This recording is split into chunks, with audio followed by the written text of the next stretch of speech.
Is it clear what we do with this mindfulness if we succeed in practicing it?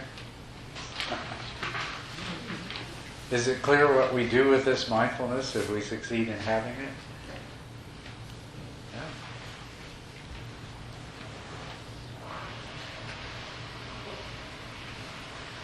Yeah. And why?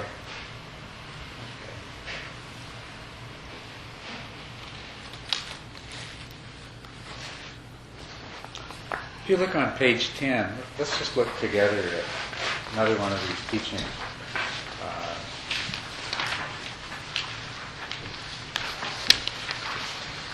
Or a few of these teachings here.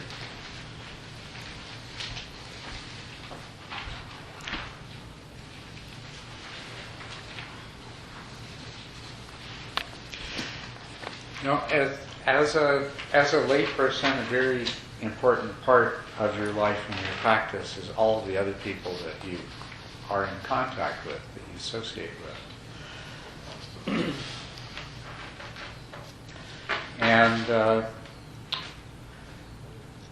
so there's a few quotes here that from the sutras that bring that out, I think, very clearly. Both Mahana and Jivaka asked the Buddha for advice on how laymen should practice, instructions for laymen.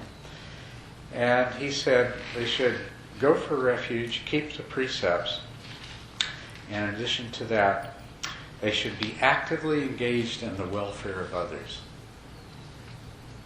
What do you think of that?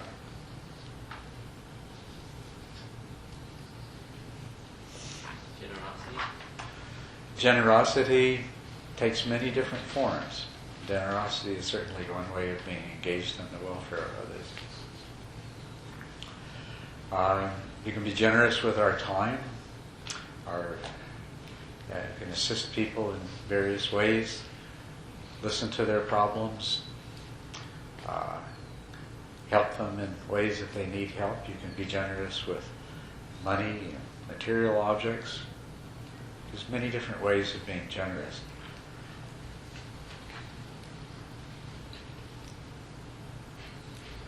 What other things that come to your mind? Yes, Neil? Compassion, yes. It's very good to practice compassion. It benefits you, and of course it benefits those that you're compassionate towards.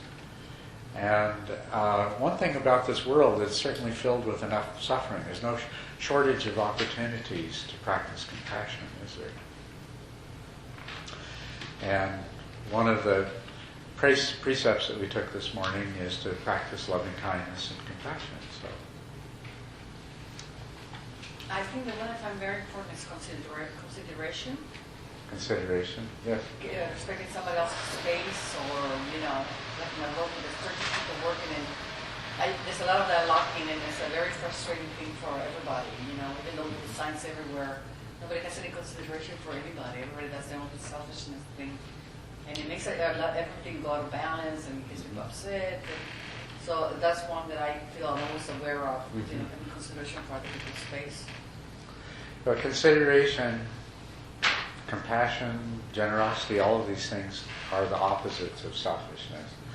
And they do have the advantage of helping you to get out of yourself. Sometimes do you feel like you're really stuck inside yourself? I have the experience. Yeah. Yeah, I would like to share the experience of compassion. It's totally, my new experience is totally different than before I thought. Before I thought we must have compassion to helping people. That's one level, but the other level is from your mind. The compassion come out from your mind. Because I have this experience just recently. I'm doing the spring cleaning, and then doing the which? Spring cleaning. Oh, spring cleaning. Spring cleaning, clean the house, and I find something like some old thing that relate here to my ex-wife and me, and then a kind of the boost feeling coming out. You watch it, I do mindfulness, I watch it, but I cannot stop it. And it's end up I have to stop it, and I just go to do meditation. I just go to do for sitting, and because the mind is too, I mean, how can I say, it's too much. Not calm, not Agitated. yeah, not calm enough. Yeah. Not calm enough to Right. to just watch the breath. Mhm. So I try to do with compassion, and then I find out the real power of the compassion mind. You know, when the compassion come out from the mind, Yeah. all the other things will fit out. Yeah. All the other emotional things will fit out. Yes, compassion is a lovely emotion to develop, or feeling, or whatever you want to call it, to develop. But what I noticed, coming from another country, is I noticed in America, people would want to reward themselves so much all the time. They think they constantly have to reward and buy themselves gifts because they're working too hard on it. They always feel like they're suffering, you know, it's like they're always rewarding themselves, buying themselves things, you know. And that's kind of selfish. I think you become more clouded when you do that, you know, when you reward yourself, when you shouldn't be deserving anything, you know. Yes, it doesn't seem like it makes people any happier. Mm-hmm. Spend a lot of time trying to make themselves happy and not succeeding.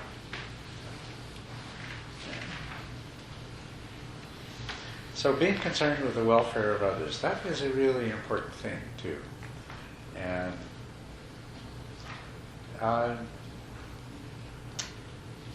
So would that include loaning money to friends? it certainly could, yeah. It certainly could. You know, it's not an invitation to be foolish and lend money to people that, you know, Gamble. are going to waste it, gamble it, throw it away or something like that. But definitely, there's so many different forms it can take that it can really help you get out of being so trapped in yourself. It also has great ramifications, you know, for society. I think about in this country right now. It's a very interesting thing that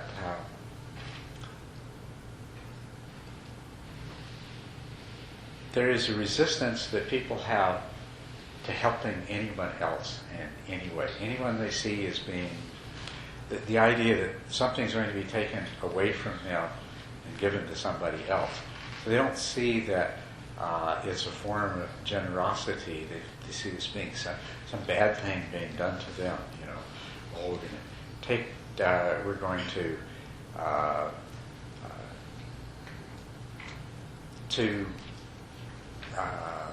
spend money on education. Like, it's a really strange idea, you know, because does not education benefit everyone? But instead, I think anybody who thinks about it recognizes that.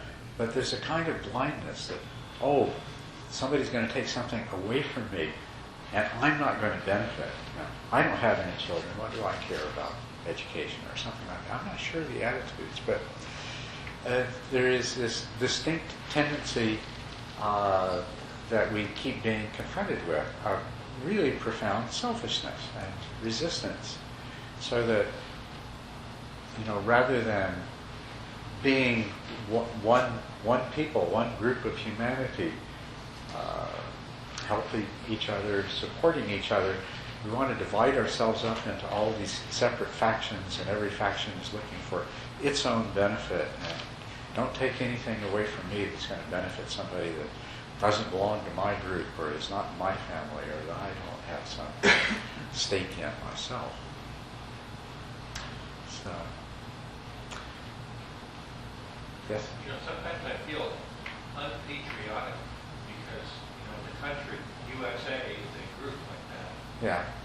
And, you know, you don't go out in public and say that these other countries are just as deserving as this one.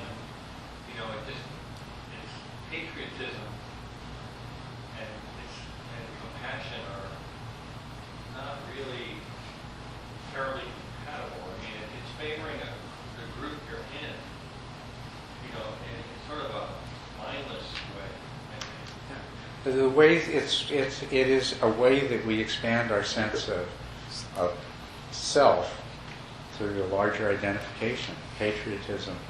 But even within this country, you know, it's like, it's a strange thing, don't you think, that patriotism isn't interpreted as wanting what is best for everyone in my country, even.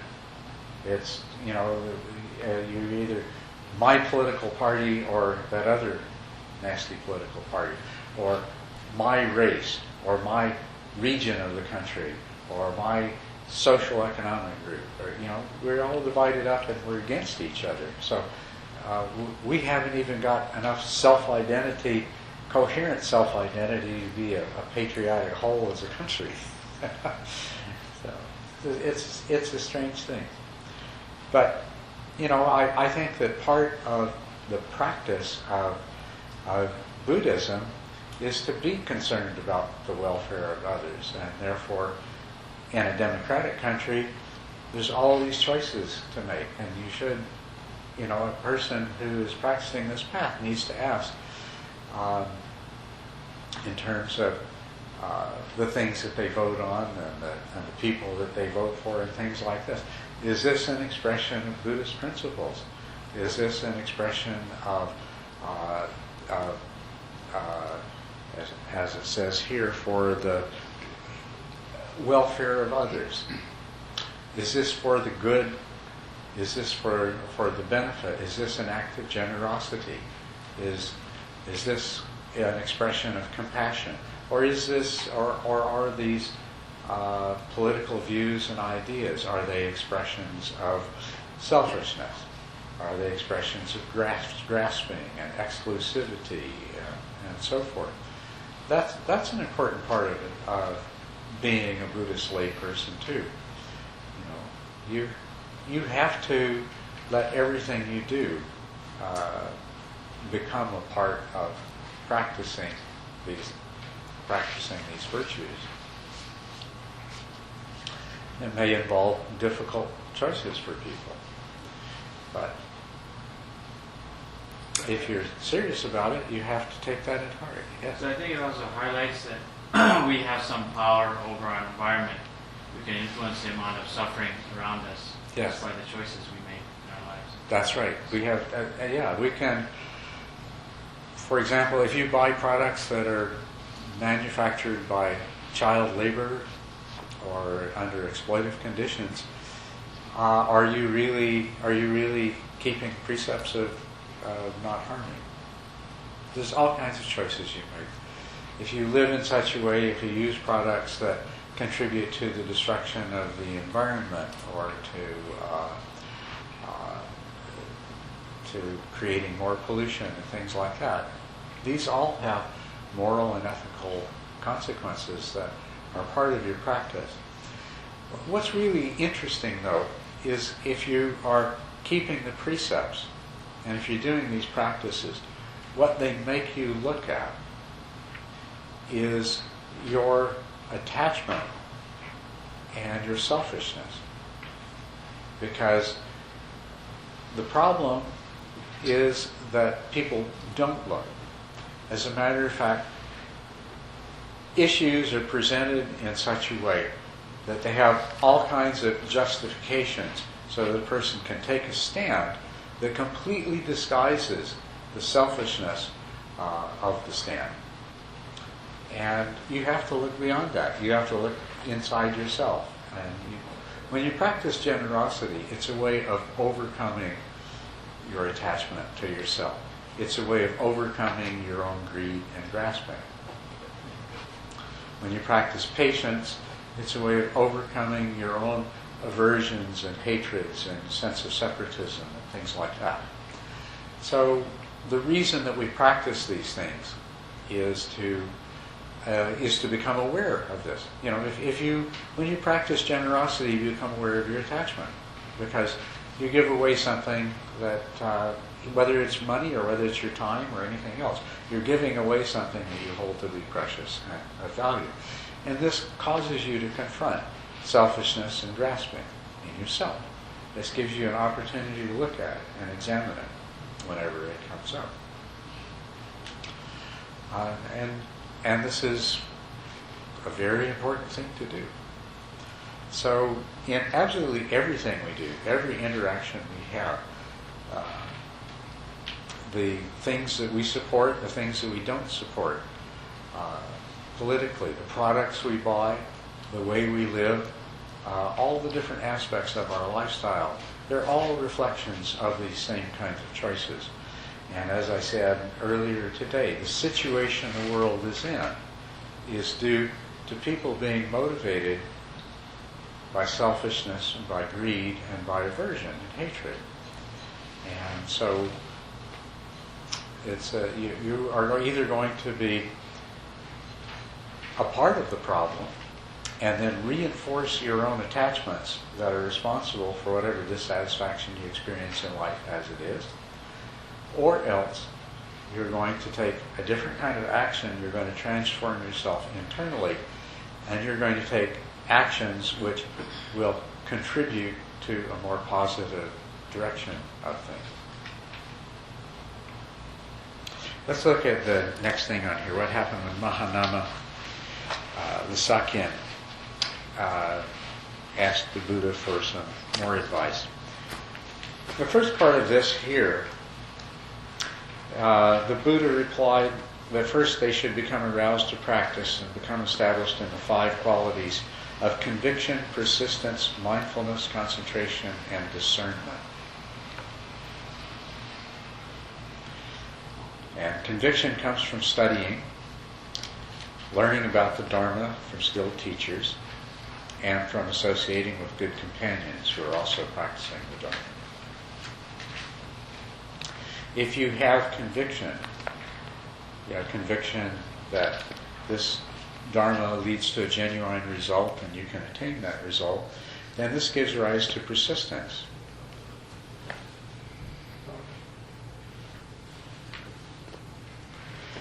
Then from persistence comes mindfulness.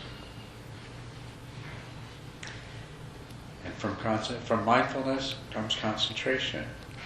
And from concentration and mindfulness come discernment.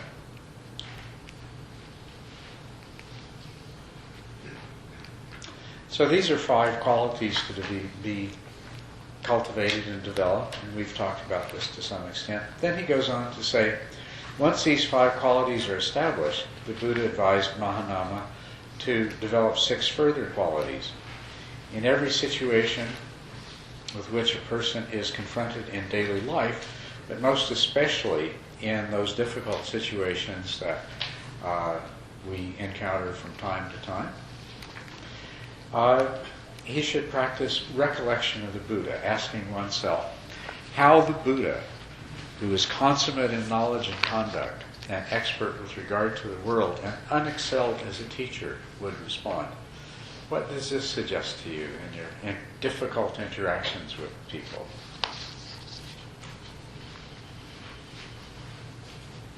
Best behaving. Yeah, well, it gives you a guideline. You say, well, how would a Buddha respond in this situation? You might not know. You might not be able to answer that question, but it's a really good question to ask. And it would probably provide you with some clear guidance, on what to say, or at least what not to say, and what not to do. Right? If not what to do, at least what not to say and do. The other thing that's interesting about this, this is just a paraphrasing of this sutra, but it stresses the fact you're recollecting the Buddha unexcelled as a teacher. And how would a Buddha... See, this is what the Buddha did. He decided to stay in the world for the sake of helping other people to awaken. So basically all his interactions are about that. They're all about helping other people to awaken. So this raises the possibility that when you find yourself in a difficult situation, that perhaps you can, in one way or another, serve as a guide or a teacher, or provide instruction by example of your behavior. So this is one kind of recollection to cultivate in a difficult situation. What would the Buddha do? How would he behave? But not only that, with the Buddha as the great teacher, how might the Buddha take this as an opportunity to this situation as an opportunity in one form or another to transmit the Dharma, not to preach to somebody, but in one form or another to lead the person skillfully, even if it's only one minute little increment, closer to attaining their own wisdom and understanding and appreciation of the right way to live and the right way to practice. The second recollection that you can bring to any difficult situation is the Dharma.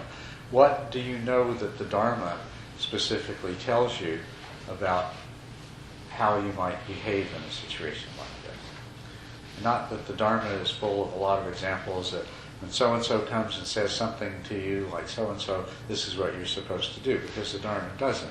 But the Dharma provides the guidelines. Whatever you're doing, are you acting out of loving kindness and compassion? Are you being open-hearted and generous? Are you practicing patience, generosity? Are you being, as opposed to, are you being selfish? Are you being grasping? Are you acting out of aversion and anger and so forth?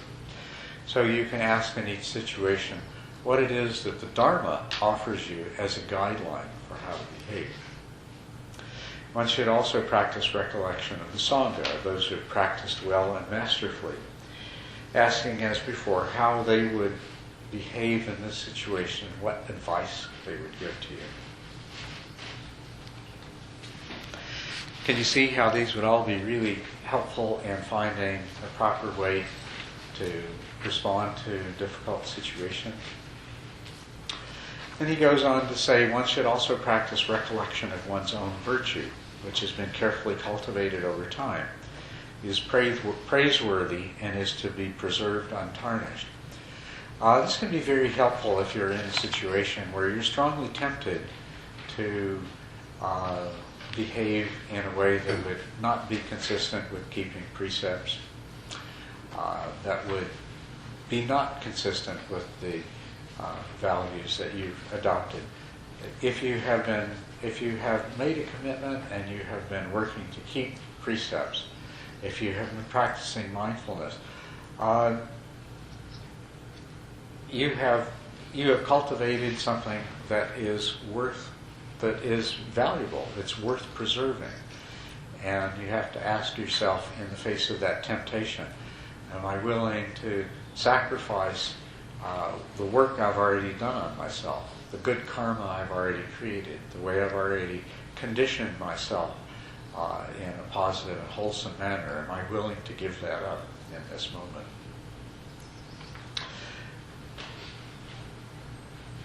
And then one should practice recollection of their own acts of generosity, of the delight they have taken in being free from possessiveness, compassionate, magnanimous, and responsive to the needs of others. The other thing is that you can recall the joy and satisfaction that has come from behaving in an ethically responsible way in the past. And you can see that to overcome whatever selfish tendencies may arise in a moment will have the potential to lead to that same satisfaction and delight in the future, in another occasion.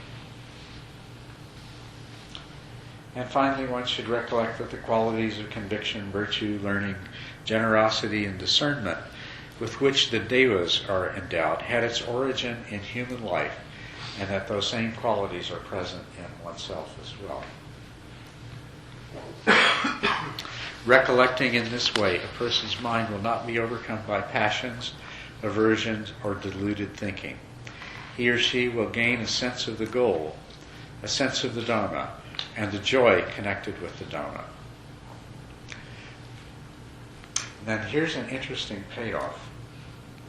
When such a person, meaning such a person who has practiced this way in the difficult situations in their life, when such a person meditates, rapture will arise, the body will grow calm, ease will be experienced, and the mind will become concentrated.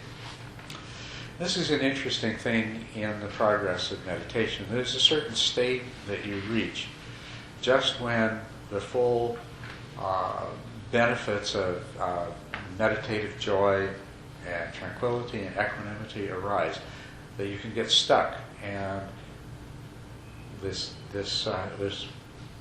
qualities that are called rapture do not arise. And the reason for that is because of the ways that we have lived and behaved in the world. They've created an agitation in the mind that prevents the mind from entering into that state of stillness that allows that rapture to arrive. Agitation due to worry and remorse and aversion. When these things are present in your mind stream, then no matter how long you sit, there is a limit to the degree of unification of mind that can be achieved. You know, the unification that I spoke of earlier. Some part of your mind is aware of the things that you have done that are not consistent with your beliefs, with your precepts, with your Dharma. When that is the case, they create an agitation in the mind, which will stand in the way of your further progress in meditation. And I find this one part of the sutra to be a very interesting and remarkable acknowledgement of that, because I actually discovered this line in going through these sutras prior to this teaching, but what I had discovered in practice and what I'd been teaching people for years is you'll get to the seventh stage of the practice, and if you haven't been working on your virtue, if you haven't been practicing mindfulness in your daily life, you're going to have all kinds of strange bodily sensations, but they'll never come to this point of the arising of rapture and pleasure. Because I saw that happen. I've seen that happen many times. And it's not until a person makes the changes in the rest of their life that their meditation practice can progress to that point. And so it was really lovely to come across this line here that confirmation, the Buddha confirming my own experience in teaching people meditation, that if you practice in this way, if you learn to practice mindfully and to keep your virtue, when such a person meditates, rapture will arise, body will grow calm, ease will be experienced, and the mind will become concentrated.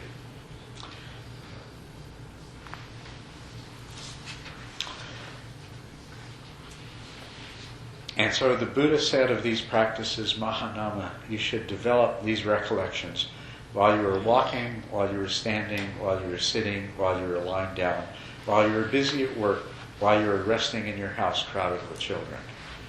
In other words, in every circumstance.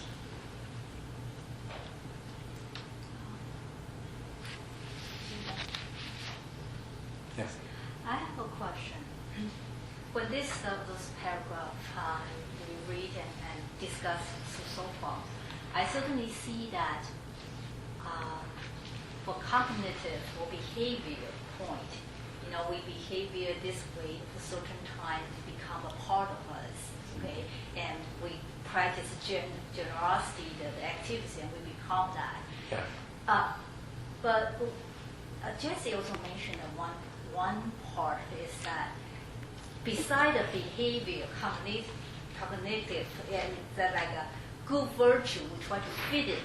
Okay, I think I just feel that they have some other, the other aspect is from within, the inside is naturally flow out. That when that flow out, we don't feel like we are doing generosity. Okay, but it's from naturally, is that kind of caring, is I'm not do the good virtue, not that kind of sense of that. It's just a feeling just flow within inside and flow that. And I feel that is different from the behavior I try to that. And I think that is much powerful if I can cultivate something. It's naturally flow. Yes, you know, I just like, I'm not doing the virtue, I'm not doing the generosity, but I just so care about, you know, I see this person happy, that kind of happiness, just like my happiness. But I don't think I'm doing the as good a virtue or that. But how we cultivate those kind of nature within, those kind of can flow, that kind of things instead of the beside, I should say not instead, beside the behavior we should fit in. Is any other way we can cultivate from inside that? How can we cultivate a natural inclination to behave in these ways rather than thinking, oh, I'm going to be generous? Yeah, because I feel when this moment, that kind of thing happen, I'm not trying to behave myself, but that is much more and much deeper than behaving myself. You know, and I would love to hear from you. Is any way we can cultivate the things within, and we don't feel like we do the good thing? Well, what do you think? I only think is for me so far from time to time is I just observing. I don't know. I observing is from the practice deepen and awareness increase. And that kind of things is more open. But I don't know, beside that, is any other things, so that's what I'm asking. Well, I think, let's make sure that I understand. Okay. Sure. Now what you can do, what a person could do, is say, okay, I should be generous. And they could say, if I am generous, I will get these benefits. And so they can go out and they can train themselves to be generous, because I'm supposed to be generous, so I'm going to do this. And they do something. And if they do that, then it's coming from this idea that this is what I'm supposed to do, or I'm going to get benefits from doing this, right? Which is not a very high place, is it? I think I shouldn't say high or low. That's a judgment. Okay. That's good. That's pretty good. It's but pretty good to do that. Yeah. But I still feel it's the art have other way also, and that way for me I feel more powerful. But I would like to cultivate more about this part. Well, somebody who, well, let's just keep working on it. Somebody who's just doing this because they think it's a good idea and they feel like they're supposed to, and they believe that they're going to benefit from it. Are they really being generous? If you ask my opinion, I don't feel that's the superficially, yes. Superficially, but deep, yeah. no. Because Yeah. I'm still craving, and I think that it's a benefit, so I do that. And the poor person they hand $1 to is going to benefit by $1. Doesn't take that away, right? So, but they're not really being generous. They're actually being selfish. They're saying, oh, this self should do this. It would be beneficial for this self to behave in that way. This is the kind of self I want to be. I want to be the kind of self that gets to wear the label that says generous. Right? So it's really very selfish. And it might do some good in individual instances, the actions of generosity they perform. But we ask ourselves, okay, how much good would that do, and are they really being generous?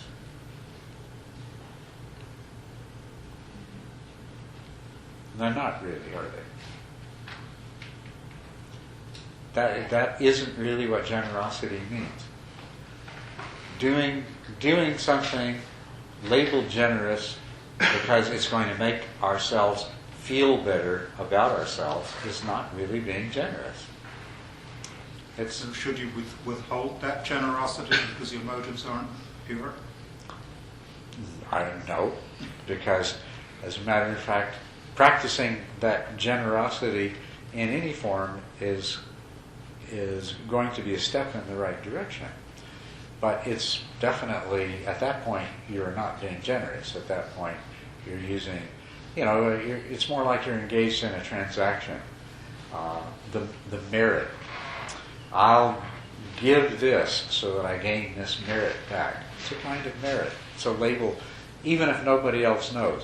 I get to say, I'm a good person because I'm generous. So you're getting a reward.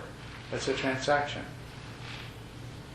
However, whatever you gave away, whether it was your time or material goods or money or whatever, it was really a transaction. It was a swap. I will swap this stuff in exchange for this other stuff that I want, namely being able to feel good about being generous. So there's no generosity in that. That's just shopping. That's just horse trading.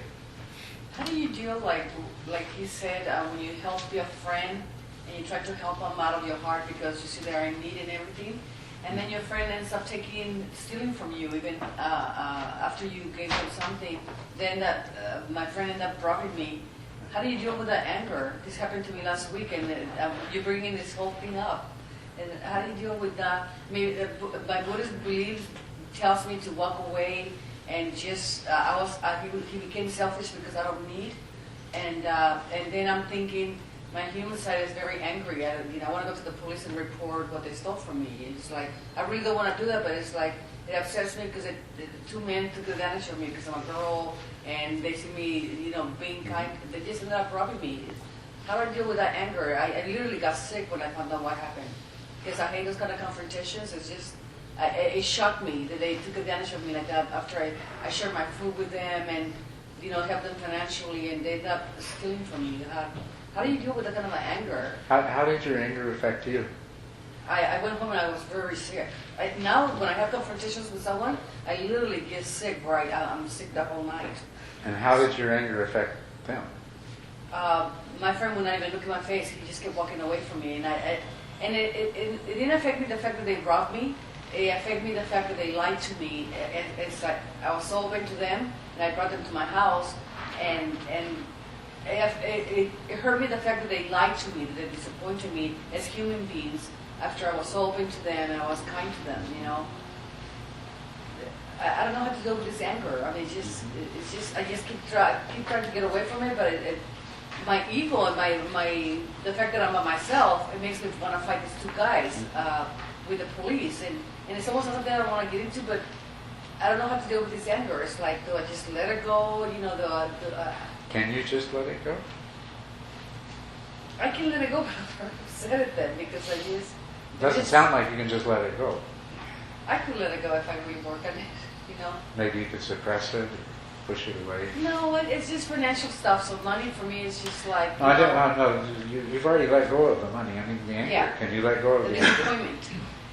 The disappointment of another person doing that to me. Yeah. When I was very open to them. Yeah. That's part I have a hard time analyzing. Well, what do you think? Is she suffering? Yeah. Yes. Okay. There's dukkha there. Okay. So, what are you going to do? You've got dukkha and you don't want it. What is causing the dukkha? Hanging on to what happened. Hanging on to the story.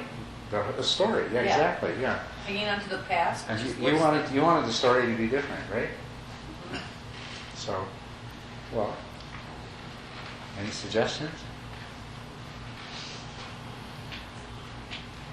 I would report them to the police because if somebody supposed to be your friend, they should not do things that will harm you. But if they do things that will harm you, then they're not your friend. And if that's the case, if they do something that is harmful to you, they need to be stopped from preventing them from doing that again. Whether if that means that they need to be punished, then they should be punished to the extent of the law. Well, that's a... But you don't have to hold any hatred for them. But you I don't. You want to extend the compassion to them because if they learn from this experience, then maybe they won't do this again. They will see that the harm that they're causing. But doesn't mean that if anybody, do harm to you, you should just completely let it go because if they don't learn that they're harming, then they're going to keep on doing that. what you say is true, but will that reporting to the police, will that help her anger? Will that help her dukkha? No, that's something she has to do. But I'm saying That's something she has to do. that to prevent the people from causing harm again to somebody else, then maybe she could consider reporting. Yeah. Well, I agree with you that one, in any situation like this, one has to consider all of the effects. And if somebody, sometimes if someone does something like that, it needs to be reported for the sake of protecting other people in the future. But she was specifically asking about what could she do about her anger. And you're right, she has to deal with it herself. But her anger caused her a lot of suffering. She says she went home and she felt sick. So, It can make it a lot worse if you start a battle by reporting your friends to the police and then having the police ignore you, and then they don't go to court anyway, or they do go to court and you have to go and testify. And probably better to say you were my friends, but goodbye. So, Just like get you on said, with your life. like you said, I'm trying to avoid it. They stole the car. They almost stole 2 cars. They were on the way taking another car. You got there like 10 minutes early. They took a car and they put it on their name and everything. So I do go to the police. But it's something I don't want to deal with. It is such a pity. It's just material stuff. So it's like, but I'm sure they have done it to other people. They had a plan behind my back, and I was just, what upsets me is how they really killed me, as a person. yeah. When I was being kind to them, I was being very generous to them, and they totally took advantage of it. That's what upsets me. That how can a human being do that to another person? When you're that open. So it's a disappointment that upsets me. Okay, but what I'm hearing, though, is the problem is that you're upset, and it's making you unhappy, made you sick, made you feel bad. That's what I see as being the problem. That's Right. exactly the problem. That everything else is you fine. you didn't ask what should I do about these guys? Should I report them to the police? You said what can I do about the anger that I feel? Yeah. Yeah. So That's my concern. anybody have any suggestions? What should she do about the anger she feels? Yeah. I think the story has 2 elements need to be dealt with. One is, as Tracy said, the behavior as a judge is not is wrong. That's okay. Then this is kind of just opinion. Then the second element is the emotional part, which you're asking. Right. And to deal with that part, I think the best way is to, from our own side, we need to recognize the feeling arise in the beginning. If we can do that, if we cannot, then probably we need to solve the problem in the beginning. For example, when this kind of behavior we notice, then we deal in the early stage. Don't let this kind of behavior become bigger. For example, if we notice the person has the habit of stealing something, small things, then would be try to be more alert of that. Then you don't lend, for example, a big amount of money to him, then the anger will be very big. And also, I think if the things has happened, there's still something we can do about it. One thing is, I think, is to balance it. For example, this behavior is wrong, but can I find some good qualities of this person so I can balance this person? Because human beings are complicated. So in this particular story, he's a bad person, but maybe he's not totally so bad. And the other thing is to look at his background, to see what kind of life background to make him to do such things. Maybe he has a very bad, for childhood, something like that. So balancing and check the background, what we can do, check our emotion inside in the beginning, or notice the story from the beginning, and maybe it will be helpful. Okay, I think what I hear you saying is that as far as the emotional part of it, you could find a way to feel compassion and understanding towards the person rather than anger, because compassion emotionally feels better. When we go home with compassion in our heart, we don't feel sick. When we go home with anger in our heart, we feel sick. Right? So that's a good idea. I like that. And does replacing anger with compassion and understanding keep us from evaluating a situation and deciding that the right thing to do would be to fill out a police report? Does it prevent us from doing that? No. No. And as a matter of fact, and as Gerald mentioned, if you report somebody to the police, then that might produce anger in return. And whether you see those people again, but you'll know people that others. The thing is that they're two separate. You have to deal with your emotions, and then you have to deal with what is the right thing to do, what is the right action to take.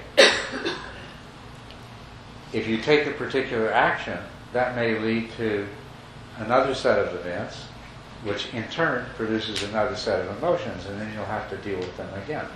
But it's really a separate thing, but I think the same solution would work.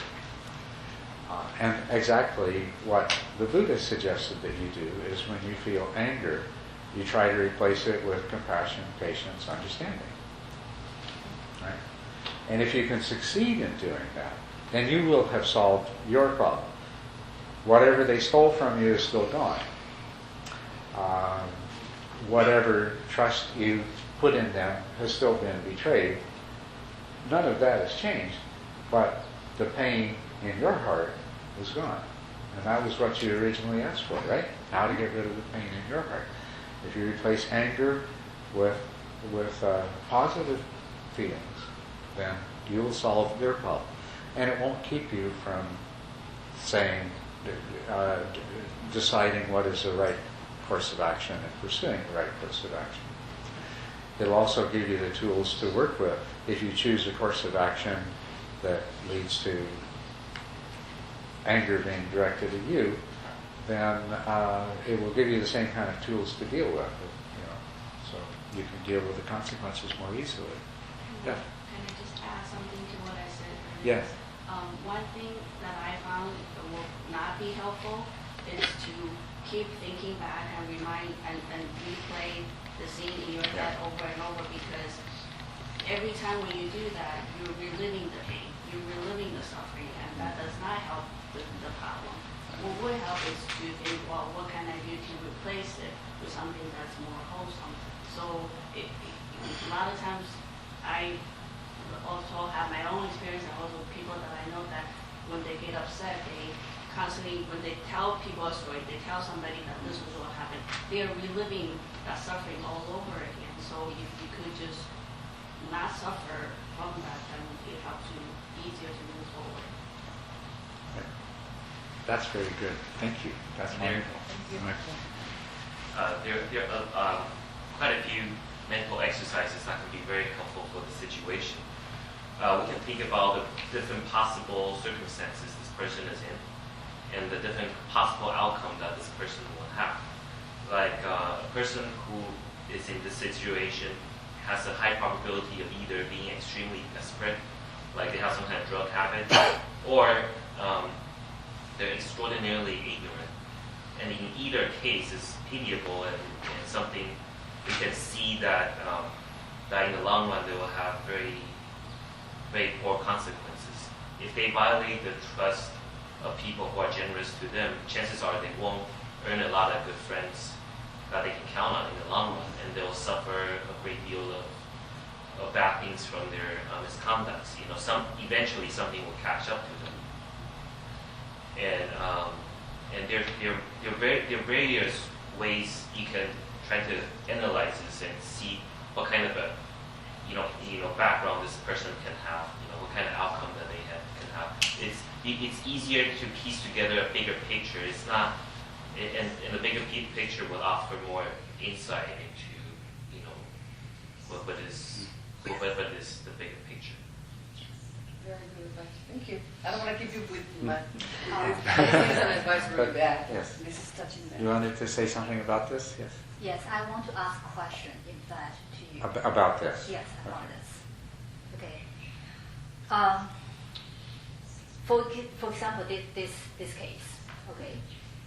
My question is that, from psychology point of view, we can go through counseling. We can say, what's emotion? And we look, speak out, how angry are, all the things. And through the counseling and that, we kind of ease this emotion. Okay, we calm down.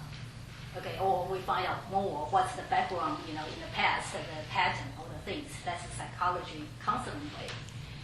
And we also use maybe counseling with some positive thinking. Okay, could we think about the other person's perspective? Maybe what kind of reason I can make up, for that person, why they behaving this way, But my question is there have different from the psychology and those positive thinking way is more fundamental spiritual way? Yeah, because this one, even though I solve this problem or solution, but similar things happen in the daily life will trigger me again. This is still not fundamentally. I'm facing that. I just ease this temporarily, because that still will come out. And for like similar things and trigger me by disappointment. You see, again, I forgive this and that. So I'm asking is, from spiritual point of practice point, is any way we can more fundamentally deepen and practice some way, definitely, hopefully from now on, again, we can less and less those kind of trigger, this kind of reaction and all the things, and we be more see the quote-unquote ultimate truth. So that's what I'm asking. That's a good question. That's a good question. So, but let's just recapitulate where we got to. We have seen that if she could replace the negative, painful emotions that she has experienced with more wholesome, positive emotions, she could resolve the problem of her own suffering, right?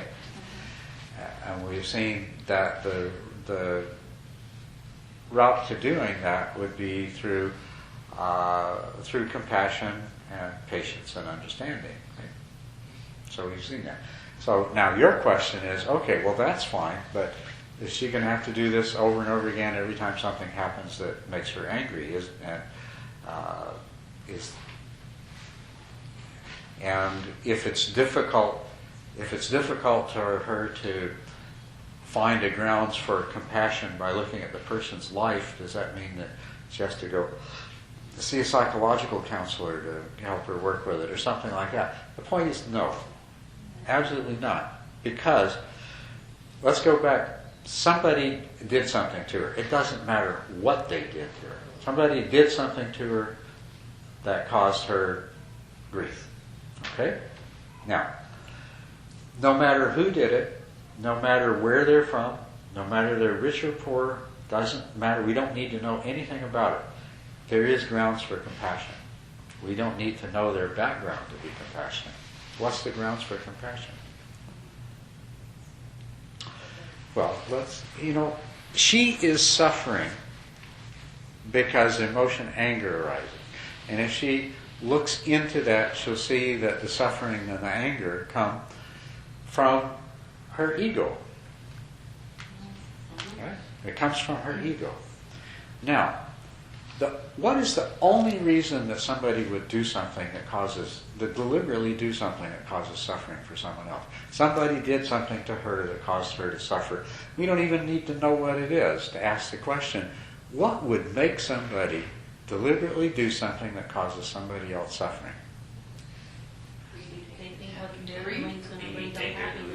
They thought it would. They thought it would relieve their own suffering. They thought it would make them happy, right? Right. So what we can see in this situation, in both her suffering and the motivations of the person that performed the action that caused her suffering, the same dynamic. She has an advantage, though. she has learned something about the Dharma. She knows where suffering comes from and the causes. And if she can become compassionate, and she doesn't need to know how this person grew up or their past events in their life or anything else. All she needs to know, is this a person that believes that they can solve their own problems through hurting other people? They think the solution to their suffering and to their problems is something external to themselves, and they believe that so firmly that they're willing to do something that causes harm to somebody else in order to achieve that end. You can feel compassion for that person, for their ignorance and for their suffering, and for the fact that what they've done only compounds the situation that they're already in. I mean, we know that when somebody steals, that they are now at risk of all kinds of unpleasant consequences from the law and everything else. But even if that doesn't happen, they have internally, in their own mind, spiritually, they have only made their own situation worse. They've made some more bad karma that is going to just lead to more suffering, make them more likely to do something like this in the future. Even if the police don't arrest them for doing this, the fact that they did it is going to make it easier for them to do something else in the future, and maybe next time the police, or maybe it won't be the police, maybe they'll try to steal from somebody who has a gun or a baseball bat or something like that.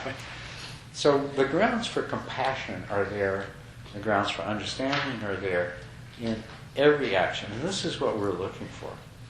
We're looking to get in touch with our own understanding that, all right, my suffering comes from my attachment, my ego attachment, and my non-acceptance and things like that. And the actions that trigger it come from somebody else's suffering.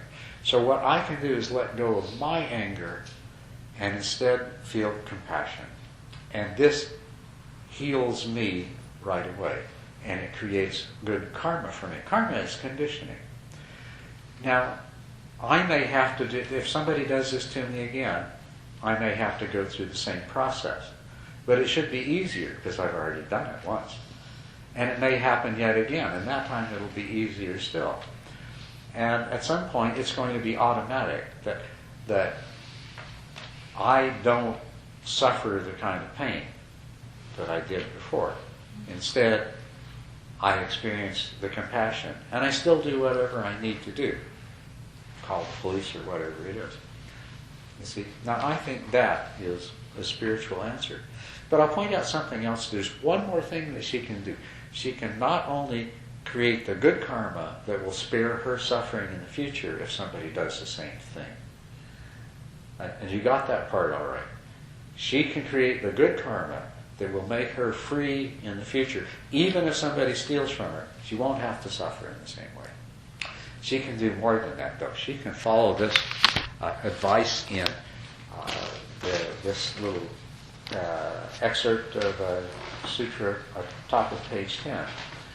Once Ananda suggested to the Buddha, he said,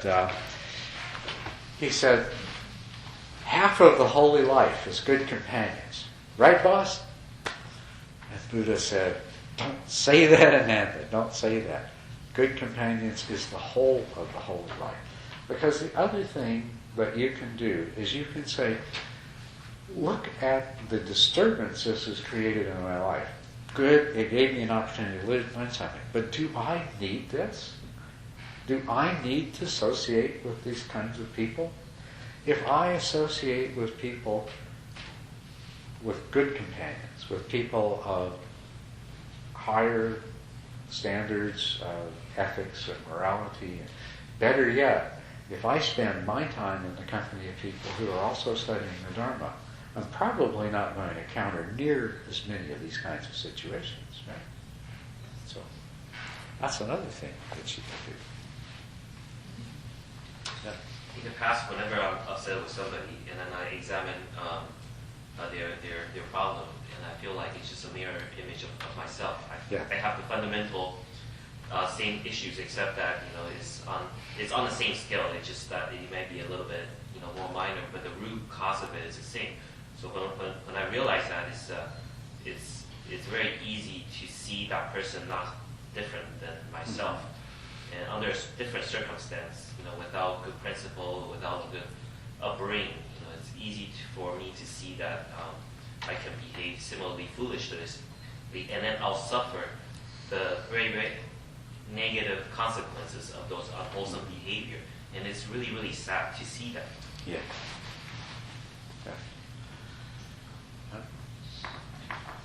Yes. I remember a Chan story.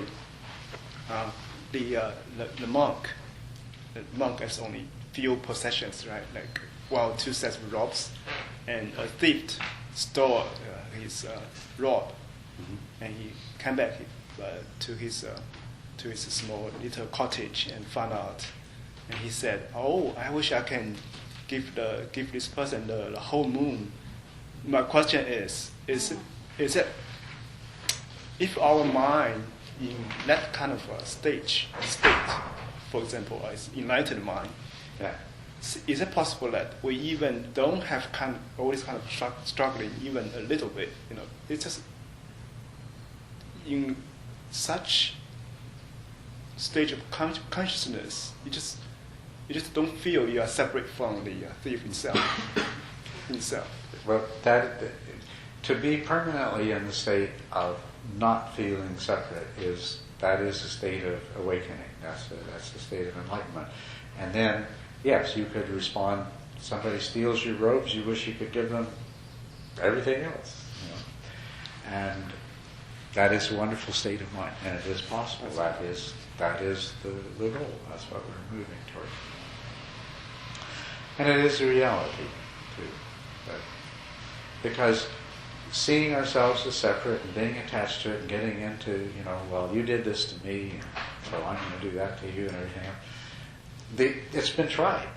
It's been tried, as far as I can tell, by human beings for, how long have human beings been around? Something like 200,000 years, 500,000 years? Anyway, it's been thoroughly tested, and it does not help. It doesn't really work. It's not a good solution. So, but this other answer does work. So this was a good one here. This was a good example. We need more of these, more real life examples. What are the tough stuff? Like you're saying, you can create a good karma for yourself. After, and to me, it was just the disappointment of human behavior. It was not the physical item that was taken from me. A week later, my friend that didn't even know this problem. One of my friends. And I was trying to buy a computer. I'm trying to pay for a class. And my friend gave me a computer. So I was rewarded by somebody a week later. So, it's like there's kind people and there's people make up for other people. So it ended up being, I don't know, she just said, give me a computer. Right. So that was very kind of her. Do you think that person gave you the computer because they wanted to label themselves as generous? No. Oh, that's wonderful. So it came out of a spontaneous desire. You see, it's a very interesting thing. If you see yourself in someone else, then doing something becomes very different. Well, you know how it is. If there's somebody that you love, your partner, your children, your parents, whatever, someone that you love, in that place from love, generosity doesn't carry. You're not worried about whether making yourself feel good by calling yourself generous, let alone worried about whether somebody else sees you and says, oh, you're generous. And you don't do it because you're concerned that, oh, I'm going to make some merit by being generous and I'll have good karma. It comes straight out of your heart as the natural thing to do. Because when you love somebody, they are an extension of yourself. And so to have the kind of generosity that you were asking about is to begin to remove that boundary that separates you from others so that you see yourself in others. And then acts of generosity become as natural an expression of your being as giving something to your child would be. If your child needs something and you give your child something, it's a natural expression, and that's what we're working towards. But we have to get there from where we are. And so sometimes we start out from a place of not having much generosity in our heart and seeing ourselves as very separate from everyone else. And if that's where you are, that's where you are. It's not about saying it's good or bad. It's the fact. That's where you are. So you start out from where you are. And you practice generosity from that place. Now, if you're generous enough that you can feel good about being generous, you haven't been generous enough yet. You're not really learning, forcing yourself to learn generosity until you've given enough that you feel that, if you're a millionaire and you give somebody $1, have you given them very much? No, not at all, right? But if you're living on a Social Security pension of $1,000 a month and you give somebody $10, have you given very much? Or $100? Yes. So you can give, it doesn't become generous until it impacts your own selfish grasping. If you give away what you don't need, and you give away if you give away the overflow and the surplus, you're being generous, but you still haven't touched into that place. Generosity makes you aware of your selfishness. It makes you aware of your greed and your grasping. And it's done a very good thing for you when it does that, because then you can look at that greed and grasping. But when you can get beyond that selfishness, and so you see yourself in somebody else. Now, it doesn't mean that you're going to go and give away everything you have and be left destitute. Because if you see yourself and the other person in the same way, then you share what you have to the benefit of the other person, but you don't give things away to the harm and disadvantage of this one. So you haven't become less than the other person. You've made the other person more. And you share what you have. And at that point, there's not the feeling of, at that point you're doing it like a parent giving something to a child. You're glad to do it. It doesn't hurt. There's not this feeling of, oh, I'm giving up something that I really would rather keep for myself. Now you're really being generous. So you go through the stage of you practice generosity as a form to help you get to the place where you practice generosity as a way of learning, of discovering, of getting in touch with your own greed and grasping. And that gets you to the place of being beyond your greed and grasping. Yeah. I just thought about a practical problem. Yeah. Because I told you in the past that I have a friend who's very, very generous. He makes a very good income, but then he's perpetually poor. He's always having financial difficulties Yes, because right. he gives away everything. Yeah. Right. So there is Yeah. an aspect of this. Yes, you need to respect yourself or your own needs and your own needs. Wait, I read a story in the newspaper that really touched me, and I can never forget this. These two senior citizens helped their building, everybody that lived in the building when they needed money or food, and they deprived themselves from heat. They both got found dead from being cold. They would not use their heater because they wanted to save money, but they shared all their money with all the neighbors and everybody. They ended up dying from being cold. Yeah, that doesn't make any sense at all. That's why it's the middle way, right? It's not the extreme way, right? That's right. Buddhism is the middle way. That's right. You gotta keep it in the middle. Yeah. So. But how do we know if we're in the middle? If we're generous enough that we're aware of our greed, then that should be fairly sufficient. We don't have to give away our house. Well, yeah. Somebody else. If you become a burden to someone else because you've given everything away, that's no longer helpful. Yeah, it's no longer helpful. That's right. You have to be discerning. Right, that's true. And there are people who give too much of themselves, and it's very unhealthy. They have, psychologically, they have feelings of inadequacy, they're trying to compensate, some form of self-denial, self-hatred, things like that. And so they will over-give of themselves in ways that aren't healthy. And not just necessarily giving their money away, but giving all kinds of things away. Allowing other people to mistreat and abuse and take advantage of. That's not what this is about. That's totally unhealthy. I mean, that is a psychological problem. Yeah, Right. and that's a different kind of thing.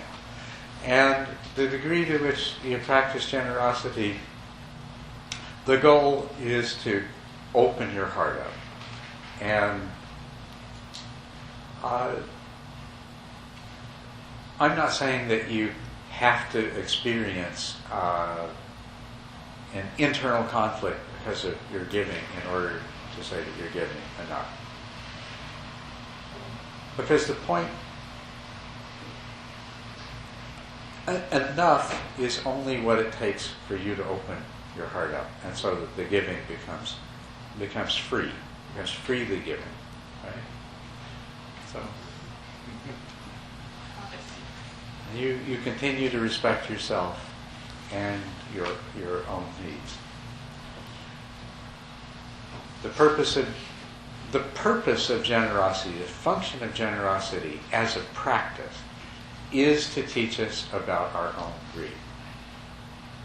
When we've overcome that, then there's no need to practice generosity anymore, because we will just be generous.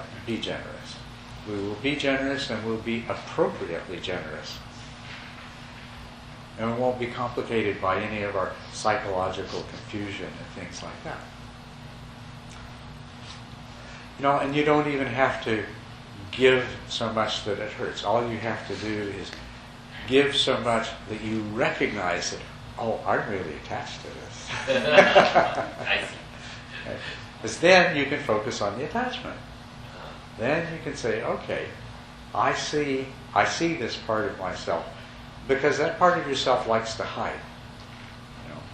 If you look for the selfish part of yourself, you'll find it always hidden. It's hidden under a lot of rationalizations and everything else.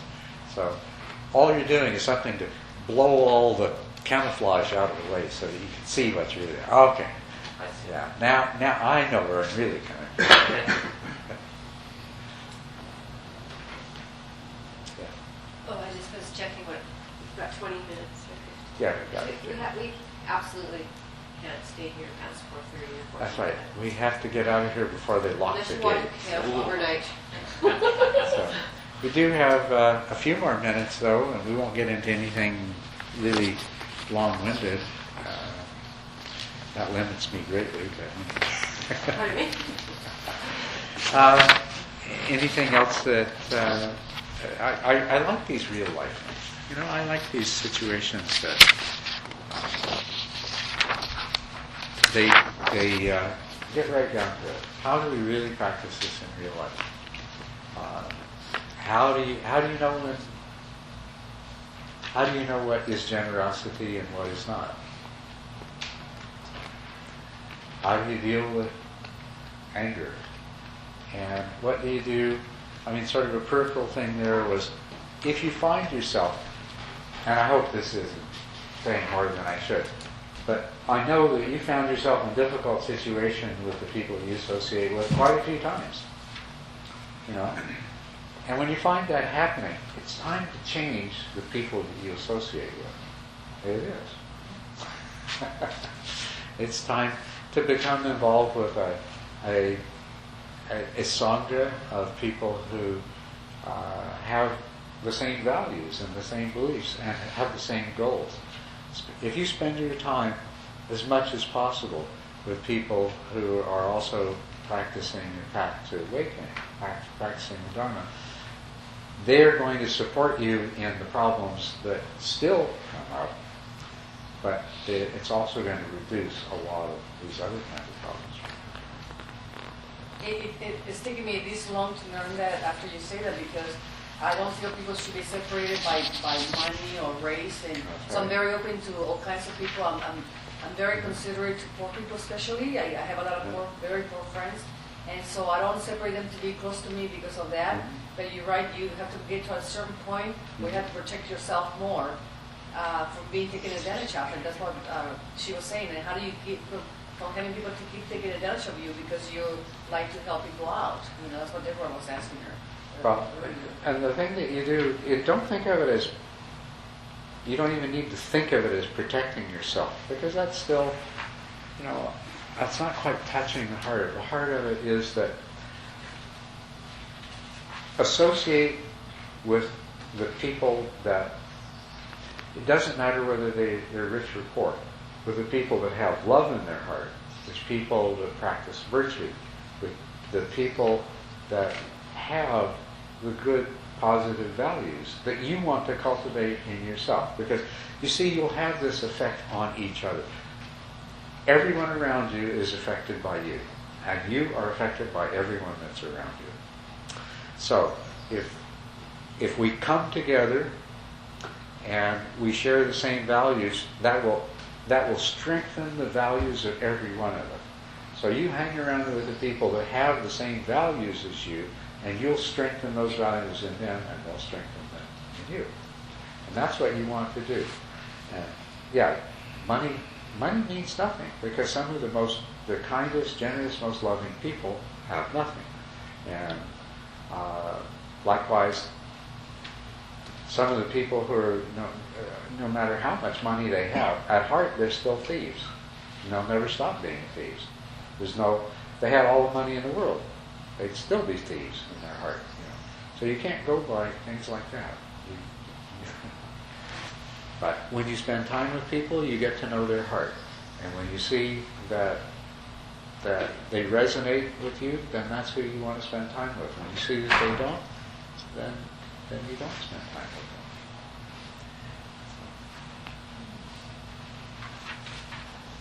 Yes? How about those people are your family? Well, Right. that's a very good question, because yes, we find ourselves in those situations, and another situation is the people you work with. I mean, you can change your job, although it's often very, very difficult, but you can't really change your family. Right? So that's where you really need the support of a community of people that do have your values, so that you can still interact with your family from a place of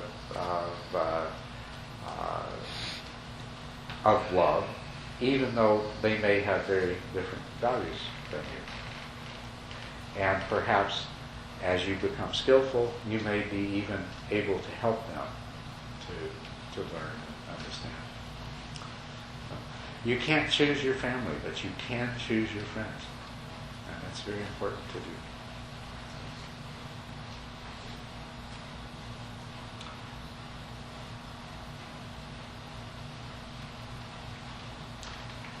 Well, any other comments? Anything else you want to say?